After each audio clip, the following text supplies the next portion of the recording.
much to the sadness and grief of all of us who appreciate his energy and intelligence and curiosity. We want that last semester, but we'll get over it. And Joe is a psychology and creative writing major and was able to combine his, in what a thesis really should be, is a combination of his unique passions and interests and curiosities in science and creative writing to write a collection of short stories in the science fiction robotic tradition that he's going to tell us all about and keep this thing full up. So please take it away, Joe.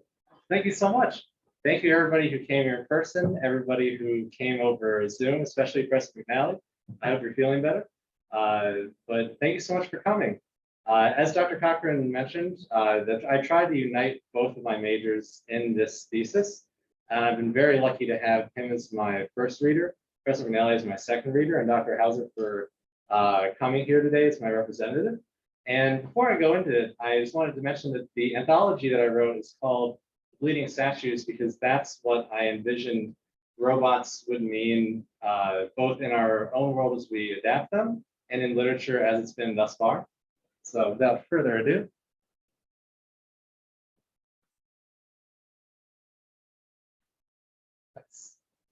So before I go into it, thank you to all of my mentors I've had thus far at Canisius. The first professor I ever had in English was Dr. Woodward, and she was really a foundational influence on me, especially showing me that I could take the lessons I learned in creative writing, which is geared towards creative nonfiction, realistic fiction, and apply it to books like My Favorite Thing is Monsters, which has a more fantasy or sci-fi element. I'd also like to thank Dr. Cochran, who, as he mentored me, gave me a wonderful piece of advice, which was that after reading my piece, he came to the conclusion that we don't need to learn more, we just need to feel more. And I've really tried to have that as my underlying thesis throughout all of my stories, is that the emotional resonance should be there just as much as the ideological ideas.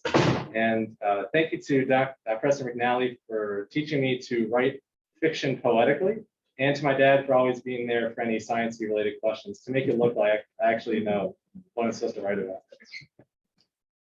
So sciencey is not a word. So my inspiration when I began my research, because overall I read 5 different books about the art of writing. I read a few different books for the themes, which I'll go into, but I read a variety of other books, author interviews, and other things that helped me to really inspire what I was going to write. And the first book I started with is the blue book over there. It's Caves of Steel by Isaac Asimov. And it was foundational because it was the first time that Isaac Asimov had actually utilized his underlying laws of robotics, which he had created, which stated that a robot may not injure a human being or through an action allow a human to come to harm, which has influenced every piece of robot literature coming after it. And even though it was a traditional noir piece, he really created a lot of the tropes that we use afterwards, even though personally I think that he did over rely on making sure that every one of his characters talked like they had a PhD, whereas previously I tried to adapt it to a more general audience. My inspirations in a more modern sense would be the kind of what I call the Silicon authors. Firstly, Kazuo Ishiguro, who I was recommended to by Dr. Cochran, President Obama's summer reading list, and also Maeve, who is a phenomenal author and a winner of the Nobel Prize in Literature. And his latest book, Clara and the Sun, actually covers a lot of the topics we've been dealing with in terms of loneliness, how technology feeds into that and potentially tries to alleviate that. And I learned from his structure how to introduce my themes early on. With him, it was the 4th page. The sun metaphor really came to fruition. But I wanted to take his themes and his ideas and to apply it in a setting with short stories, which I was writing this semester, like Hugh Howey did with his machine learning pieces, particularly one of my favorite pieces called Executable, which was one in which that he really went into the absurdism of using a Roomba as the kind of arbiter for the apocalypse, which I wanted to kind of take that and apply it to more futuristic ideas, particularly with robots. And that kind of leads me into do we want to pause it all? Trying to figure it out. Sure. No. Well, I'll kind of describe the images I have there. So my first story called Moose on the Loose was kind of, I mean, is it something that I can adjust through my end? No, I don't think. I think it's just TV. Okay. The well, TV in this room is not working. we're limited by the confines of the world we live in. So the first story, Moose on the Loose, actually was inspired by one of my friends, Caitlin Buellman, who worked at Darien Lake and kind of kept hearing the phrase "moose on the loose" over and over as she worked in the park. And I took that and I applied it to my experience in campus ministry my sophomore year in Wheeling, West Virginia, where I saw the environmental devastation through mining and fracking plants, and kind of took that and said, what if in decades from now we don't have the kind of nature we've learned to rely upon? Where do we still find joy? And one of the places I found joy in particularly was through places like Great Wolf Lodge, which takes a very fantastical look at it, especially through animatronics. And that's where I got the idea for Maury the Moose, the kind of self-aware animatronic moose that would go and kind of try to find what nature still is, if there is anything left. And leading into my second story, Gifted, that was largely through a prompt that I had through Dr. Fisher's psychology and literature class, where she said, take Jung's archetypes and apply it in a modern setting. For me, I chose Atlas and the myth that he had with Hercules, and how he took the idea of burdens and what we lay upon ourselves and other people and apply it to a setting in a post-industrial roboticized Buffalo, in which companies like Amazon not only dehumanize their workers, they dehumanize their automatons as well. And in particular, in this case, I tried to subvert the law of robotics that I mentioned earlier in order to show that in the future, we may need laws that look into robots committing self-harm or harming other robots due to the conditions they're in. And I kind of looked at that and kind of heightened the tension and brought it to climactic moments, particularly in Forest Lawn Cemetery, where I featured a lot of the kind of action-oriented moments to kind of really give it more of a Buffalo flavor. My third piece is actually one that I've had for a while. It was called Meltdown. I began it in my creative writing seminar last year, and originally it was a 40-page behemoth of a story that I later kind of whittled down to about 20 pages this semester. It was inspired by the Hermes project. On kind of the screen, it was kind of it's a robot that they created to go into dangerous situations and try to survive them. And it's a very high pressure situation, similar to what I'm sure we all kind of deal with on a daily basis in terms of the stress.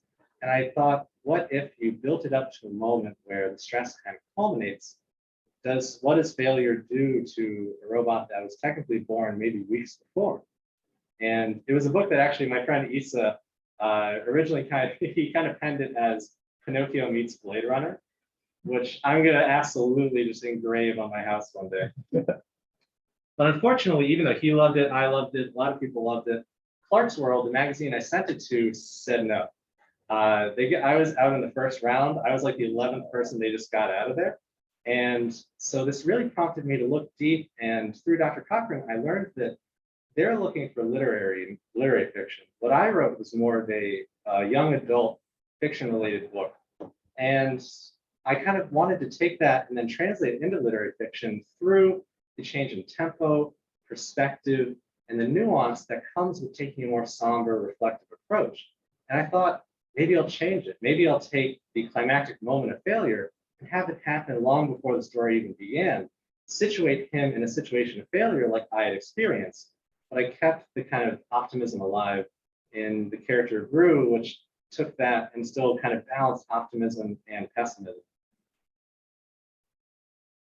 My fourth story, St. Chris, is actually inspired by a mixture of scientific articles like with Northrop in 2015 mentioning how recyclable stainless steel is, and looking at that and applying a spiritual lens to it, and looking at Niagara Falls potentially as a place where robots could go through a process of reincarnation and melt themselves down to remake themselves. And I took that lens and I meshed it with the experiences I've had at Canisius involving Ignatian spirituality particularly my freshman winter service week where I visited the nuns there, and I wanted to see what it would be like if you had a robot in like the Morningstar care facility trying to balance like what we would consider a spirituality with what they would consider a spirituality. And I think the biggest kind of heartbreak about this is that I can't show the artwork that actually Lauren Shipley. I think I'm currently trying to do that. Yeah, I'll show you. I'll pass around this. I don't need this anymore, but I'll pass this around. This is the artwork that my friend Lauren Shipley actually drew for me, inspired by a scene that I sent her. And I think this is the moment where I will begin my reading. This is the first 3.5 pages of St. Chris. St. Chris, take your time, traveler, CRS 252 said to the construction bot. It had been built to never kneel, an iron champion born to carry sheets of steel. When it felt the call of the new cycle, releasing the tons of rebar slabs from its rusted arms, this bot still walked thousands of miles from Miami to Buffalo. CRS 252 witnessed the proud bot walk up the concrete steps until it was 10 feet from the door, then collapsed on all fours. Only when the construction bot lifted its right hand, while it looked down, did CRS 252 say, "Welcome home." 10 years, the bot said. Its failing voice modulator gave off a raspy hush. Why could I not return sooner? CRS 252 extended its pristine chrome hand to the kneeling Titan and said, "It is not your time to make the pilgrimage. Thank you for blessing us with your presence now." The construction bot took its hand and rose to its feet. "Thank you, sir. My names will not matter," CRS 252 said, cutting him off gently like a hug to an old friend. The first step to the recycling is to let go of what was. Only then can you reemerge anew. Oh yes, I had forgotten, the construction bot said quietly. As CRS 252 waved its hand to activate the glass doors into the recycling center, it looked back to see the bot turned away, its hands resting on a rusted metal guardrail. The familiar coarseness of the rail grounded the bot, letting it safely stare down at the waves hundreds of feet below. The previous steward, before CRS 252, instructed it not to concern itself with the individual program. Even knowing each of their names would overwhelm any bot storage in the region. But he will not be forgotten, CRS 252 told the construction bot as the steward walked towards it. What are you staring at? The construction bot seemed bolted to its post. After a few seconds, it pointed to a metal stairway leading up from the base of the cliffside. Water from the American side of the Niagara Falls poured down a crowd of human tourists who came to experience eternity for a few minutes. I can hear his laughter, the construction bot said, gesturing to the human who had climbed to the highest platform. The human appeared to pull the hood back off its poncho, raising its hands to praise the water. CRS 252 could barely make out the shape of the human form through the clouds of mist, though. The steward could not hear any laughter over the thundering waterfall. How? CRS 252 asked. He looked like the first human I saw when I was born, the construction bot replied. I'd only begun this cycle for 2 minutes, and I was told my life would be entirely made up of using building materials exceeding 1,000 pounds. My apologies, Stewart. I questioned the logic behind this at first. Then I noticed a human boy on the platform. Under the pressure of millions of gallons of water, he smiled and eagerly held his hands up. From that moment on, no matter how much weight I had to carry, I never complained. Your strength has served you well, CRS 252 said, placing his hand on the bot's statuesque shoulder. As it led the construction bot towards the opening doors for the final time, it prayed, may your burden be lighter in the next cycle. CRS 252 guided the pilgrim up to a line of dozens of bots that filed through the humming archway. When the construction bot was 3 spaces away from the arch, it turned to CRS 252 and asked, what is this? The last step.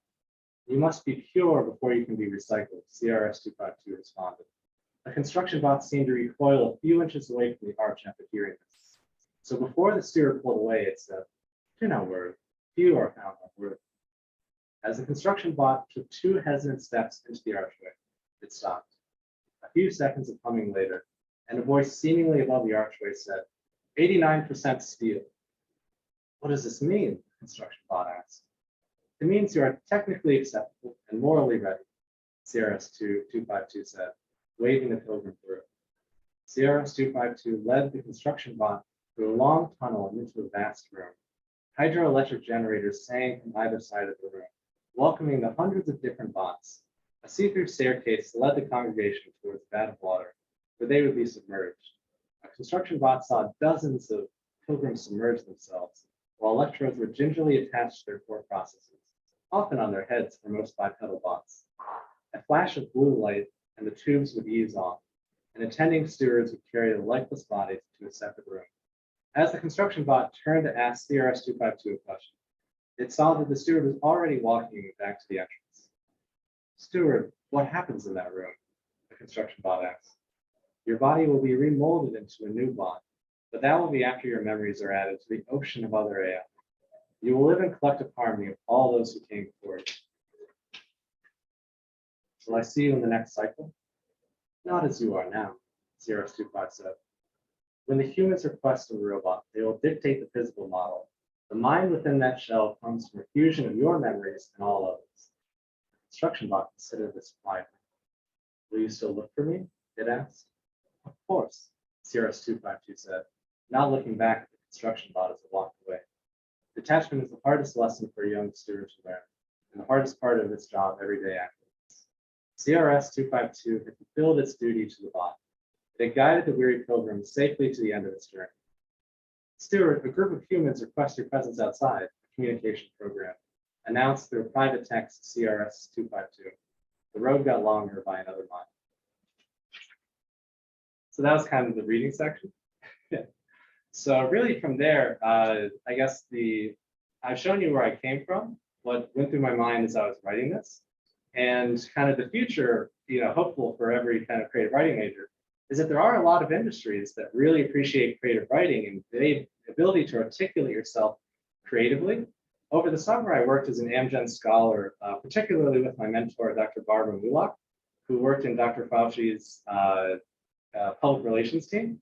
And she helped guide me to show that not only can I use this to write policy briefs, I can engage in other persuasive writing, which helps me, especially since this spring, I'll actually be working with Senator Ed Markey in his office in Massachusetts. So I'll be putting a lot of what I learned from Dr. Cochran and my other teachers into practice in my everyday life. And going forward, I'll also have different stories I'll still be working on, particularly stories that I haven't been able to do this semester, but ones that I really want to iron in on, including one with a robot that's a poetry teacher, and a kind of figuring out how to write a romance story in which there's no physical intimacy, and as well as other poems that I personally kind of like to balance one story with a poem, and that's kind of the structure that's worked for me. And other than that, thank you so much for coming today. I guess I don't know what my timing is currently, but Well, now we can open it up and bring other people in on the conversation. absolutely.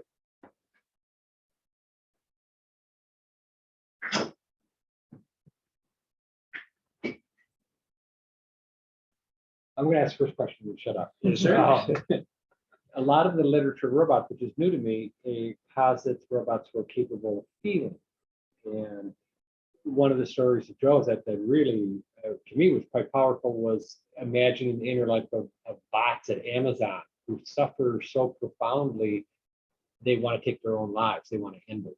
It's horrible. And like people working in, we've heard of people in turbo factories in Asia. Is the idea of robotic suffering something that you picked up in your research? Because it's also connected to like moral laws, and I know a lot of animal ethics is built around knowing that animals suffer. Right? Is that just something you came up with, or are there others? Did Asimov imagine suffering robots? It's really interesting that I think for a long time, particularly with Golden Age authors like Isaac Asimov, robots were very emotionless, and that was kind of one of their defining character traits. But you have so many wonderful stories. Like I know Lauren and I last year watched WALL-E, where it's all about emotion, especially the emotion you can't convey in dialogue. And really movies like that, stories like Clara and the Sun, where she clearly feels things not as a human does, but in a differently emotional way. And I took that and looked at the very early rudimentary work that groups like the small schools like MIT and other places are kind of taking those ideas and really trying to think about what's coming next in terms of what can they feel and communicate.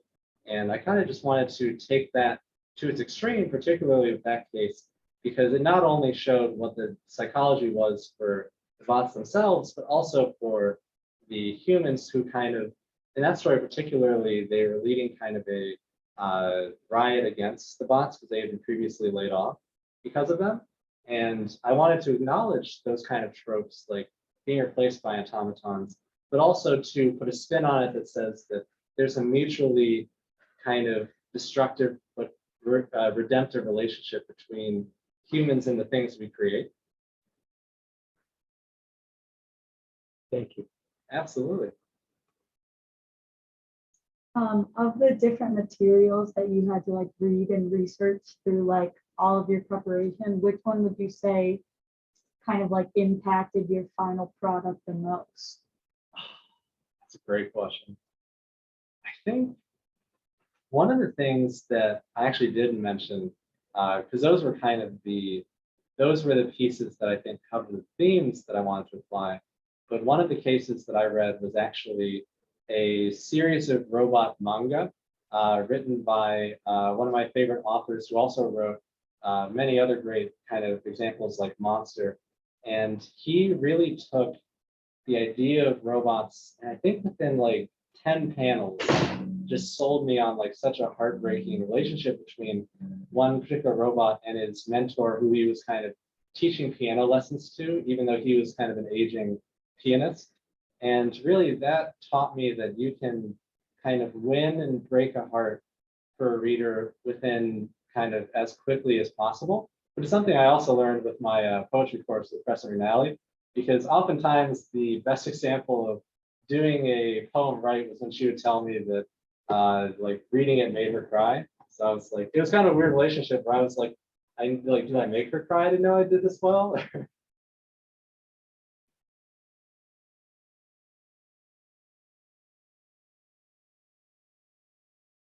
So one of the things that struck me from the theme is that robotics is not something that I would go to immediately and think of. The way to talk about or approach environmental issues, idea of like industrial things, metal things, technology. Usually that's something almost apart from the natural world, right? Apart from spirituality and such. And so what drew you towards making those connections specifically? Because even in the classic sci-fi, I wouldn't say that robots are connected to the environment per se in these ways. And it almost seems like yours are more human than human in that regards of craving that natural world, craving biology more than the humans are. Is that something you were decided on first thing get go, or did it just evolve as you were writing?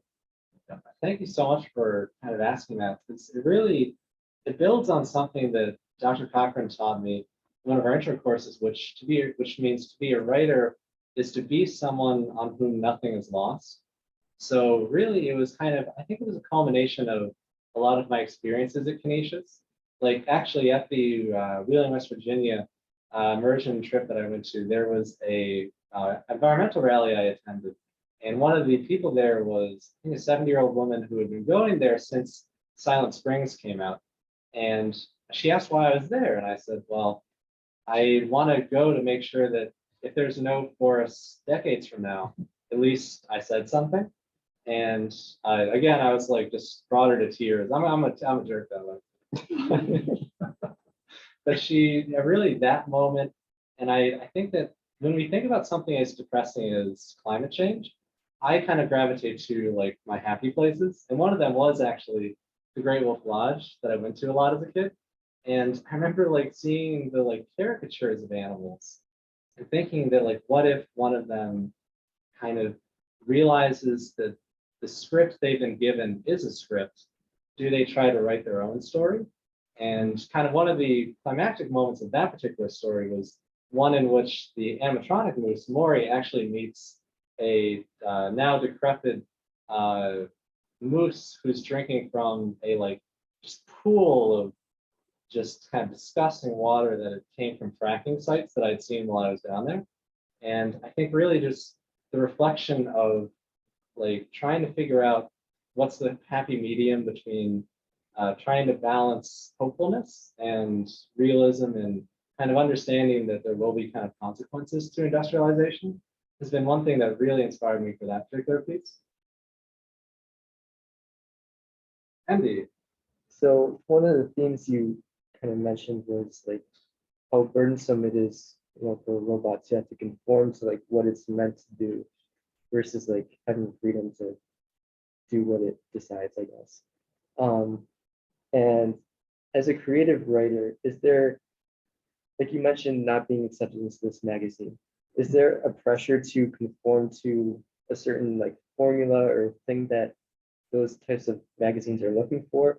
And would that be a burden on you with like hindering your freedom as a writer? Oh, 110%. Yeah. So it's interesting that I remember part of the reason why, even though I was rejected from that particular magazine, I never wanted to let the story, as it was originally written, die, was because I remember I asked Lauren what she thought about because she was often my kind of like first editor. And I'm like, hey, I wrote something awesome, tell me it's great. And then I'll like run over to her and she'd be like, this is great, this could need some work. And in that particular case, she liked both stories for what they were. In that particular case, I really liked the YA elements of it, and there is an audience for that. So I think in that particular case, I could resubmit it with the knowledge that Dr. Cochran kind of imparted on me, which is that every literary magazine has its own opinion, and it doesn't make your story wrong if they reject it. It just means that they were looking for something different. And you can often tell this by looking at what the literary magazine prints in its most recent issues to kind of get a feel for what they were going for. And I think that in order to kind of positively take rejection, it's to realize that it doesn't mean I'm not a writer, or it doesn't mean like I'm not what I think I am. It just means that remaking this and recycling this into something better is just a natural part of writing. And also harnessing your rage, because the moment I was rejected, I was like, you know what, I'm done with this. So I submitted a poem to this place called the Unoa Review, and it got accepted in like 12 minutes. So if you ever feel spurned and you're good at something, rage submit to somewhere and just see if it works. Did you get any comment from Neil or from Neil Clark? No, actually, no. Maybe if I got to like the later stuff, the final 10 or something, I would have gotten like the Squid Games like from handout. friends. I think it's hard to get or he's very what's the term, particular tastes, and so it's hard to peg down what he wants. And if you know anybody that like actually sends handwritten letters back, send them over. What other markets are you looking at potentially to send stories to? It's really interesting because for me, I'm the same way with psychology. I find a new element of psychology and I just fall in love with it. Mm-hmm. And for writing, I just find something new that I really like. I always kind of wanted to do science fiction because it was my way to say that not only if I read the great stuff, I can try to make some good stuff. And it also pays per word in some magazines. So I was like, oh, there's economic advantage to this. Poetry does not have an economic advantage, but it feels good. So like I love writing poetry because it's so cathartic to like take an afternoon to crank out a poem and you're like, these 12 lines, I have just laid my soul bare. And you just send it to somewhere and you're like, I feel better about this. And actually, funnily enough, in our creative writing nonfiction course, I actually wrote a few stories, currently writing one about what it was like to be a balloon handler in Macy's 8th grade. But there's another one I wrote that I, once kind of the finals winds down, I'll try to submit to the Sun Review, which is basically taking an episode from my life and kind of really harnessing it and sending it out. So there's so many aspects of being a writer that you can really lean into. And I totally think that writers should experiment because they can always take two mediums they love and make a different medium. besides Isaac Asimov's, there aren't a lot of science fiction magazines anymore. There Kind of is, a yeah. novel, or are there magazines? There's What a are fair some of number. them? Yeah. Lightspeed, Clark's World, there's daily science fiction. I don't know if you've seen that one. No, actually, In it's fun. print, the big ones in print are still Magazine of Fantasy and Science Fiction, Asimov's and Amalog. There's a lot of smaller press. Beneath Thesis Skies is another online one. There's a track, but there are other smaller ones. We need to talk after. Strange this. I gotta write Horizons, this down. tour.com. It's amazing that like there's always, I think having things online has simultaneously killed some magazines, but it's also given a wider area for different magazines to really grow. And kind of for those who kind of don't, have never experienced that world, a magazine is basically where a starting author, it's like almost a tryout. And then you submit to magazines thinking that hopefully if somebody really likes it and they read it, talent scouts will basically reach out to you. And you've built up a CV enough of acceptances to then apply to a literary agent, say, hey, you should take a shot at it. Well, following up on that, do you think that like, the streaming services like Netflix and Disney Plus and Hulu has, has it increased the field of science fiction over, beforehand, or not, or has no impact whatsoever on science fiction? No, I think it's a great question because I think if you look at like the discography of, or kind of the cinematography of Netflix and other streaming sites, they are making more things because now we have the budgets to really make a lot of sci-fi things fantastic. I mean, Dune just came out this year. It actually looks good, which is not something you could say for the previous two versions.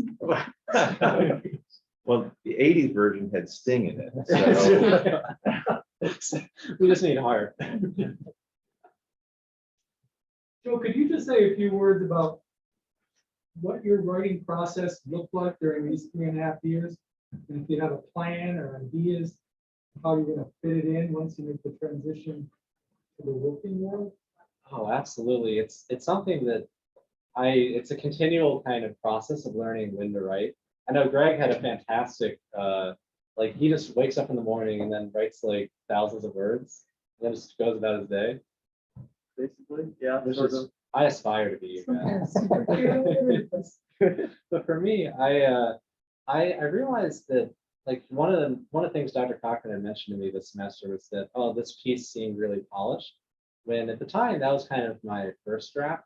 And I think it's because in my mind, the internal pressure to make good stories after you've been told once or twice that your stories are good, really kind of simultaneously presses them into something good, but also can be restrictive. So I think the longest amount of dead time I take is the time in which I am, before I even write the first word, I'm so scared to write it because I don't want it to be wrong, even though it's going to get remodeled. So I think actually it was kind of a piece of advice I co-opted from Lauren when she said, just write it and just sprint through it. And when you fall, just kind of pick yourself back up and rework those phrases into something you can really be proud of. So I think for me, it's trying to figure out I'd say I used to think I could do 4 pages a day. I think some days I can do that and more, but often enough times it's like maybe a page in the morning, like maybe a page at night. And if they're really good pages, I'll feel satisfied with that. But really trying to find ways to work it into my schedule. I'm really hopeful that with a lot of more online related professions, like I think potentially my internship could take place in person some days, but online other days. There's a lot more flexibility to kind of write stuff in the places that you're most comfortable in. Oh, great. Do you have a question? Yeah, I do actually. Yeah, How did go you for it. decide on the order in which you arranged these 4 stories in the final submission? Now you're thinking like an author. That's like I debated because originally I switched Meltdown and Saint Chris because I wanted to kind of almost go chronologically the way I wrote it this semester. When I thought about it, even though I'd only written 4 short stories, 68 pages didn't feel short to me. But at the time they were kind of each episodic. In the larger narrative, I kind of wanted to have Loose on the Loose as something that looked at the world that could be closer in the future with this a lot of environmental concerns. And many of those other stories afterwards, I thought would really grapple with things even as close as industrialization in a few decades or so, or like entire kind of, the first kind of real example of world building I did was trying to envision what a robotic society would look like existing next to humanity, but having a belief system that was so radically different from the kind of standard idea of what we kind of view as heaven, and how it kind of builds from what humans have created and acknowledges and appreciates organized religion, but then how it kind of forms its own organization around that. So that was definitely the piece that I also felt had the resolution and the piece that I think Meltdown particularly kind of left with more ambiguity and pain. I think this was the calming wave to kind of cool it down afterwards.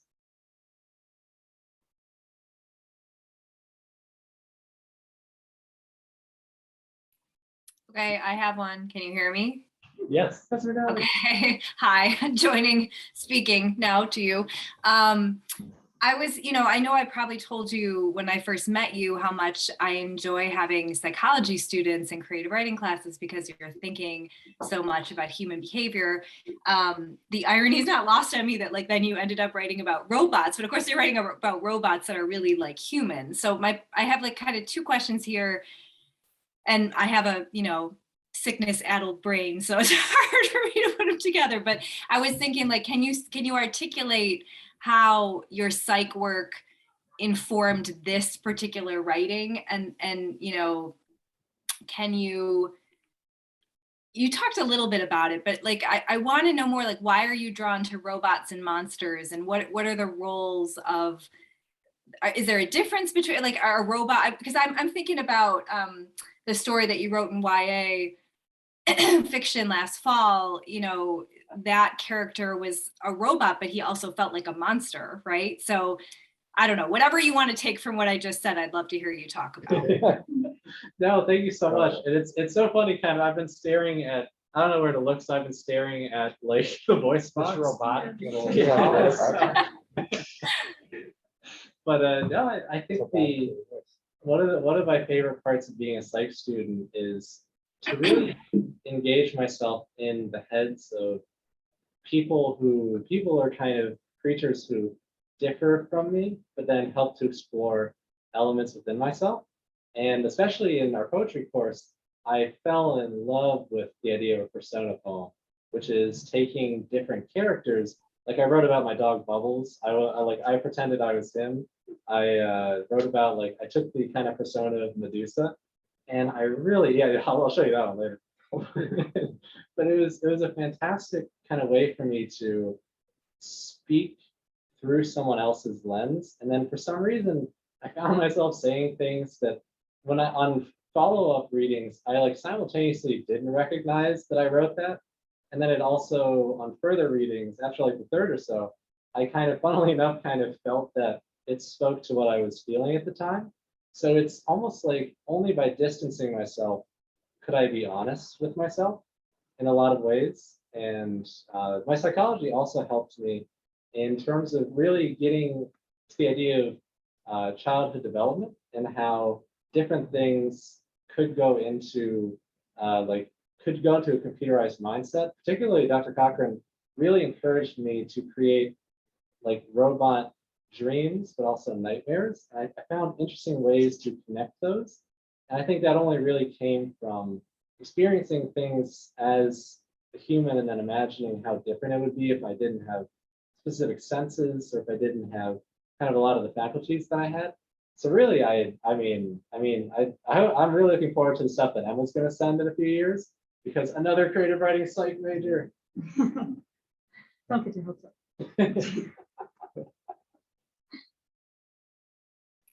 Thank you, Joe. Any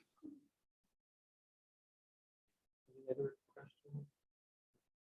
Well, going back real briefly to your creative writing process, I only had a chance to start Moose on the Loose.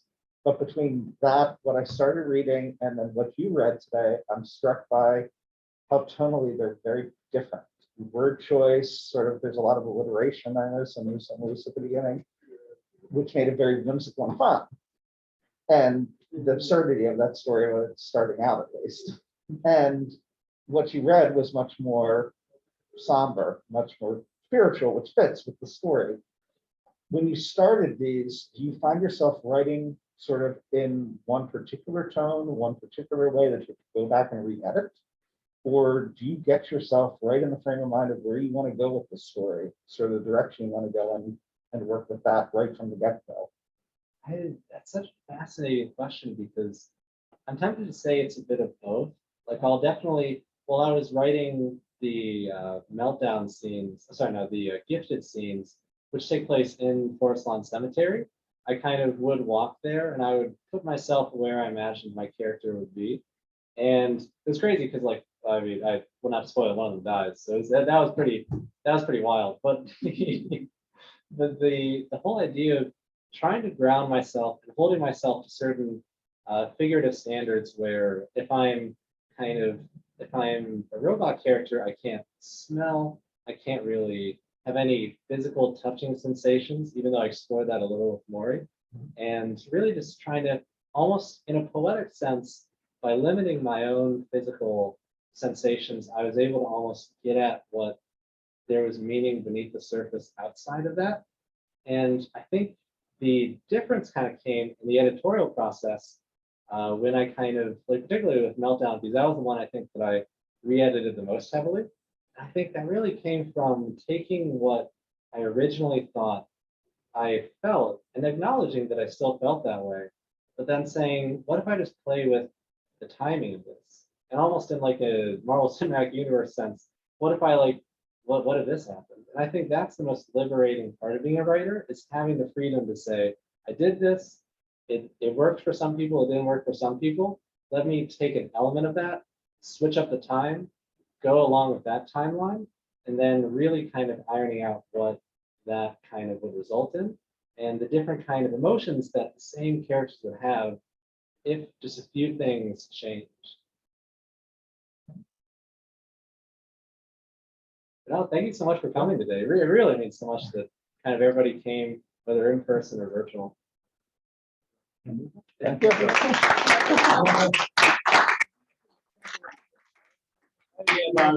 Sure, because it's Absolutely. It's so ironic that like I wrote these stories in science fiction, and the most fictional aspect is to assume that I have any technology skills. But yeah, please have some tidbits. I again provided by Emma. Thank you. Yeah, it's so sweet.